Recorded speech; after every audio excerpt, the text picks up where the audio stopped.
தினசரி காலையும் மாலையும் தூய மனதுடன் சில நிமிடங்களாவது கடவுள் பெயரை உச்சரித்தல் வேண்டும். தினசரி காலை எழுந்தவுடன் பார்க்க வேண்டியவை கோவில், கோபுரம், சிவலிங்கம், தெய்வப் படங்கள், நல்ல புஷ்பங்கள், மேகம் சூழ்ந்த மலைகள், தீபம், கண்ணாடி, சந்தனம், மிருதங்கம், கன்றுடன் பசு, உள்ளங்கை, மனைவி, குழந்தைகள்.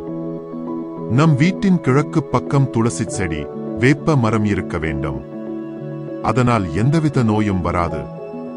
விஷ ஜந்துக்களும் நம்மை அண்டாது. தூய்மையான காற்றும் கிடைக்கும். வீடுகளில் பூஜை அறை என்று தனியாக வைத்துக் கொண்டிருந்தால் அங்கு தேவையில்லாத உடைந்த பொருட்களை சேர்த்து வைக்காதீர்கள். இது இறை சக்தியை குறைக்கும். அங்கு ஆன்மீக அதிர்வுகள் ஏற்படாது. பூஜைக்கு மிக குறைந்த பொருட்களை மட்டும் வைத்துக் கொள்ளுங்கள். சிவன், பார்வதி, விநாயகர், முருகர் உள்ள படம் ஒன்றை கிழக்கு பார்த்து மாட்டி வைத்தால் அது வீட்டில் உள்ள வாஸ்து குறைபாடுகளை சிறிது சிறிதாக நீக்கும்.